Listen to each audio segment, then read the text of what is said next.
Hello दोस्तों, be wise and wealthy channel में आपका बहुत बहुत स्वागत है। दोस्तों, आज का हमारा टॉपिक है स्टॉक्स एसआईपी।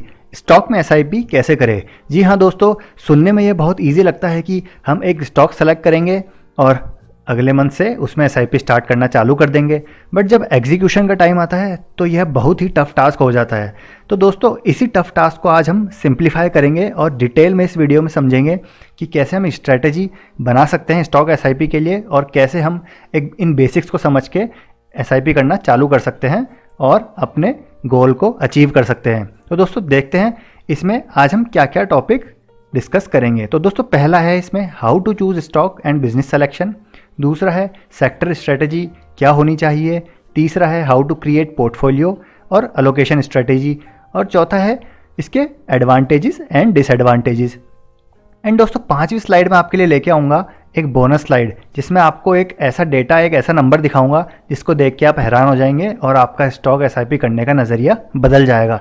तो चलिए दोस्तों, आगे बढ़ते हैं। दोस्तों, आगे बढ़ने से पहले मैं आपको बताना चाहूँगा, अगर आप इस चैनल पर नए हैं तो प्लीज़ सब्सक्राइब कीजिए और बेल नोटिफिकेशन के आइकन को ज़रूर दबाइए ताकि हमारे आने वाले वीडियोस की रेगुलर अपडेट्स आपको मिलती रहे। और आपने पिछले वीडियोस अभी तक नहीं देखे हैं तो ज़रूर जाके देखिए। चलिए दोस्तों, आगे बढ़ते हैं। तो दोस्तों, पहला है हमारा हाउ टू चूज़ स्टॉक। हमको कौन से स्टॉक सेलेक्ट करने चाहिए। तो दोस्तों, चलिए पहला देखते हैं ब्लू चिप स्टॉक्स। हाँ जी दोस्तों, ब्लू चिप स्टॉक्स हमको हमेशा सेलेक्ट करने चाहिए क्योंकि जिनके स्ट्रॉन्ग फंडामेंटल्स होते हैं, जिनकी लार्ज कैप कंपनियाँ होती हैं, जिनके मैनेजमेंट अच्छा होता है, वो कंपनियाँ किसी भी क्राइसिस में हमको एक स्टेबिलिटी प्रोवाइड कराती है। उन पे किसी क्राइसिस पे ज़्यादा इम्पैक्ट नहीं पड़ता, तो वो कंपनियां मार्केट में बनी रहती है। अगर आप कोई small cap, mini, micro cap companies लेते हैं तो क्राइसिस आ गया तो वो कंपनियां शायद मार्केट में डिसअपियर हो जाएं। तो इसलिए हमको ऐसे स्टॉक्स चुनने चाहिए जो हमको जो क्राइसिस प्रूफ हो। तो ब्लू चिप स्टॉक्स हमको हमेशा चुनने चाहिए। तो दोस्तों, आगे बढ़ते हैं। और हमेशा हमको कंजम्पशन ड्रिवन स्टोरी पे जाना चाहिए क्योंकि लॉन्ग टर्म में कंजम्पशन ड्रिवन स्टोरी ही सक्सेस होती है। अब जैसे एग्जांपल ले लीजिए आप कि हम HUL है, फॉर एग्जांपल HUL है, HUL के प्रोडक्ट्स 10 में से 9 प्रोडक्ट हर हाउस होल्ड में यूज़ होते हैं। तो आपको ऐसी थीम पे जाना चाहिए जहाँ पर आप डेली उस प्रोडक्ट का यूज़ कर रहे हो, किसी सर्विसेज का यूज़ कर रहे हो, ताकि आपको हमेशा पता रहे कि हाँ भाई, ये चल रहे हैं मार्केट में और आगे भी चलते रहेंगे। तीसरा है अंडरस्टैंडेबल बिजनेस। दोस्तों, आपको हमेशा वो बिज़नेस सेलेक्ट करना है जिसकी आपको समझ हो। ऐसा नहीं कि आपने कोई ऐसा बिज़नेस सेलेक्ट कर लिया जिसके बारे में आपको कुछ पता ना हो और आपने बस स्टॉक प्राइस देख के उसका स्टॉक खरीद लिया हो। लेकिन अगर कुछ इंटरनल या एक्सटर्नल फैक्टर आया उस इंडस्ट्री में, उस सेक्टर में, तो हो सकता है आपका प्राइस बहुत ज़्यादा डिप कर जाए। इसलिए हमेशा वो बिज़नेस सेलेक्ट करना चाहिए जिसकी आपकी समझ हो, जिसके बारे में आपको पता हो और जिसके बारे में आपको रेगुलर अपडेट्स मिल सके और जिसके बारे में आपको जानने की इच्छा हो, आपके इंटरेस्ट का हो, तो वो सेलेक्ट करना चाहिए हमको हमेशा बिजनेस। चलिए दोस्तों, आगे बढ़ते हैं। आगे है सेक्टर स्ट्रेटजी। सेक्टर स्ट्रेटजी में हमको देखना चाहिए कि वो सेक्टर होना चाहिए जो हमेशा एवरग्रीन सेक्टर हो।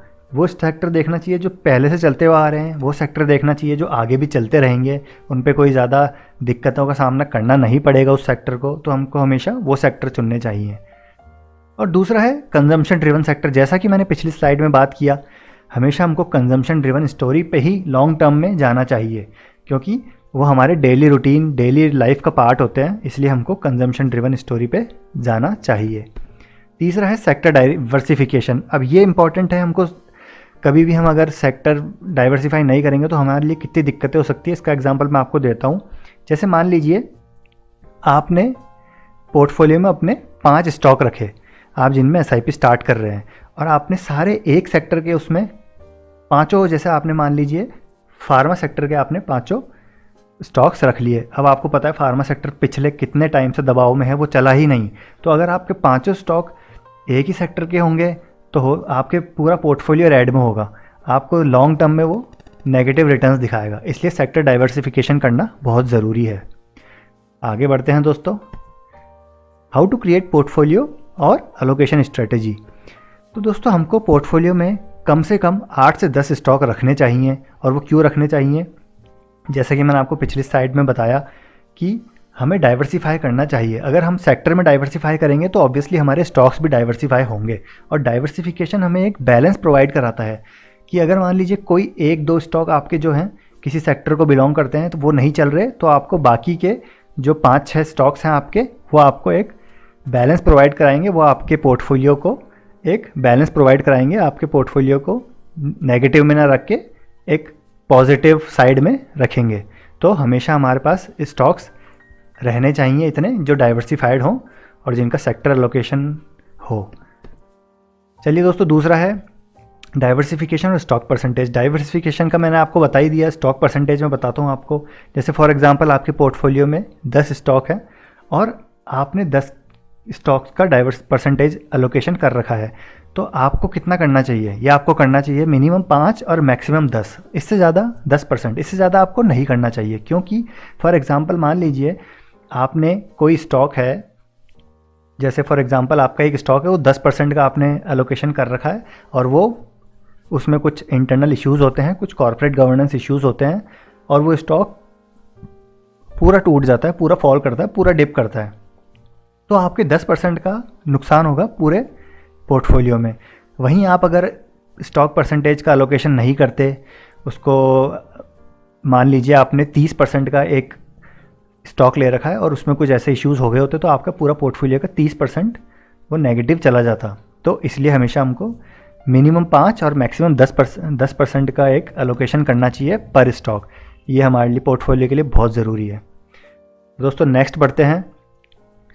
जैसे कि मैंने आपको बताया, हमेशा हमको ऐसा सेक्टर चुनना चाहिए जो लॉन्ग टर्म में हमारे काम में आता हो, डेली रूटीन का पार्ट हो, जैसे कि एफएमसीजी सेक्टर हो गया, जैसे कि हमारे आईटी सर्विसेज इंडस्ट्री का हो गया, और जैसे हमारा बैंकिंग सेक्टर हो गया, जिसके बिना इकोनॉमी नहीं चल सकती। तो ये कुछ एग्जांपल दे रहा हूँ मैं आपको, आप अपनी इंटरेस्ट के अकॉर्डिंग सेक्टर चुन सकते हैं, जिसमें आपको पता हो, जिसकी नॉलेज आपको हो, तो वो आप सेक्टर चुन सकते हैं। तो दोस्तों अगर आपको पोर्टफोलियो क्रिएट करना है अपना और कैसे एलोकेशन होगा, तो उसके लिए मैंने वीडियो बनाया हुआ है, एक डिटेल्ड वीडियो, जिसमें मैंने आपको एग्जांपल के थ्रू बताया है कि कैसे आपको स्टॉक्स सेलेक्ट करने चाहिए, कितना आपको परसेंटेज एलोकेशन करना चाहिए और क्या क्या फैक्टर्स आपको देखने चाहिए एक पोर्टफोलियो बनाने में। मैंने एक डिटेल्ड वीडियो बनाया हुआ है, अगर आपने नहीं देखा है तो प्लीज़ जाके देखिए, बहुत नॉलेज मिलेगी आपको और बहुत अच्छा वीडियो है। तो चलिए दोस्तों आगे बढ़ते हैं। अब दोस्तों बात करते हैं हम pros and cons of stock SIP. तो पहले बात करते हैं एडवांटेजेस की। एडवांटेजेस क्या हैं? तो दोस्तों ये एडवांटेज पहला ये है कि you can do it as per your convenience, कि आपकी कन्वीनियंस के अकॉर्डिंग आप इसमें एसआईपी कर सकते हैं, कभी भी कर सकते हैं, डेली कर सकते हैं, वीकली कर सकते हैं, मंथली कर सकते हैं, एनुअली कर सकते हैं और आप क्वार्टरली कर सकते हैं, जैसी आपकी कन्वीनियंस हो आपके अकॉर्डिंग आप कर सकते हैं। अगर कोई स्टॉक ज़्यादा गिर जाता है तो आप कर सकते हैं। अगर मान लीजिए स्टॉक्स में कोई न्यूज़ आने वाली है किसी बिज़नेस में, उस स्टॉक में आपको पता है कि अब ट्रेंड आने वाला है, तो आप उसमें पहले से आप बाइंग कर सकते हैं। तो ये आपकी कन्वीनियंस के अकॉर्डिंग आप इसको एसआईपी कर सकते हैं।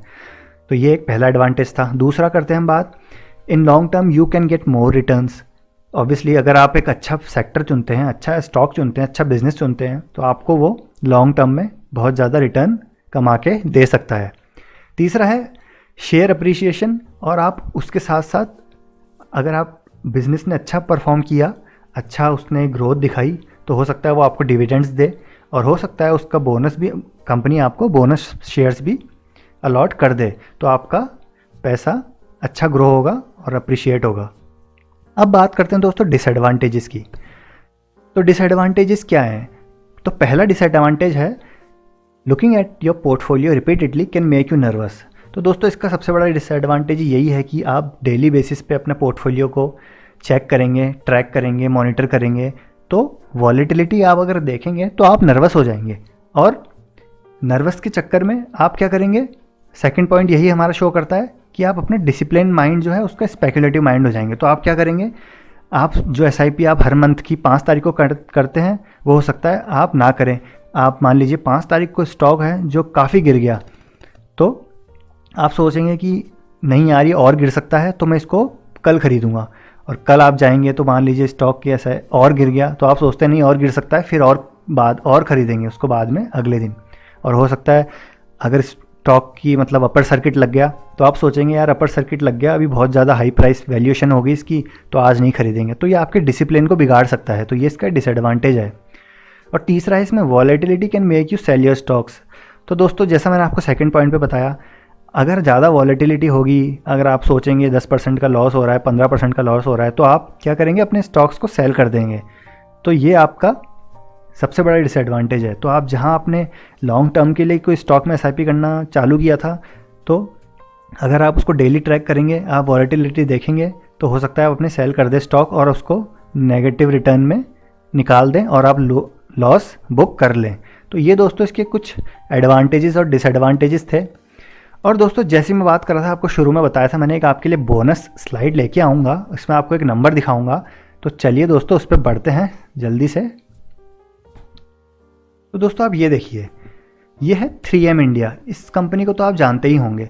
3M इंडिया वो कंपनी है जो एक एडहेसिव टेप से लेकर सर्जिकल मेडिकल इक्विपमेंट्स तक बनाती है। तो ये इतनी ज़्यादा डाइवर्सिफाई बिजनेस में है और कंजम्पशन इतना ज़्यादा है इसके प्रोडक्ट्स का, तो ये एक मल्टी बैगर कंपनी है। क्यों मैं ऐसा बोल रहा हूँ मल्टी बैगर, आप देखिए यहाँ पर, आप चलिए यहाँ 2010 में देखिए, यहाँ पर 2010 में ये स्टॉक था सिर्फ 1800 का, ठीक है।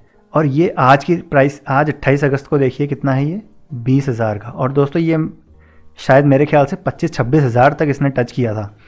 तो अगर आप इसमें एसआईपी करना चालू करते 2010 से और आप डिसिप्लिन्ड रहते, आप मार्केट की वॉलेटिलिटी को इग्नोर करते और आप अपने एक गोल के लिए दृढ़ रहते, डिटरमाइंड रहते, तो आप आज कितने % इसका रिटर्न बना चुके होते, देख लीजिए आप। 1800 से 20,000 तक आ चुका है ये। तो ऑलमोस्ट आपका पैसा बहुत गुना, बहुत ज़्यादा बढ़ चुका होता। तो ये स्टॉक एसआईपी का सबसे बड़ा एडवांटेज, अगर आप डिसिप्लिन रहते हैं, अच्छा स्टॉक, अच्छा बिजनेस, अच्छा फंडामेंटल वाली कंपनी चुनी है, तो आपको एसआईपी स्टॉक की हमेशा अच्छे रिटर्न देगी और वेल्थ क्रिएट करके देगी। तो दोस्तों ये एक डिटेल्ड एनालिसिस था जो मैंने आपको करके बताया। तो आई होप ये आपको अच्छा लगा होगा। अगर आपकी कोई क्वेरीज़ है स्टॉक एसआईपी से रिलेटेड, तो प्लीज़ कमेंट बॉक्स में लिखिएगा, मैं आपके क्वेरी का ज़रूर रिस्पॉन्स करूँगा। और आई होप ये वीडियो आपको अच्छा लगा है। अच्छा लगा तो लाइक कीजिए और आने वाले वीडियोस के लिए सब्सक्राइब कीजिए, बेल नोटिफिकेशन को दबाइए। और thank you for your time, take care, bye bye.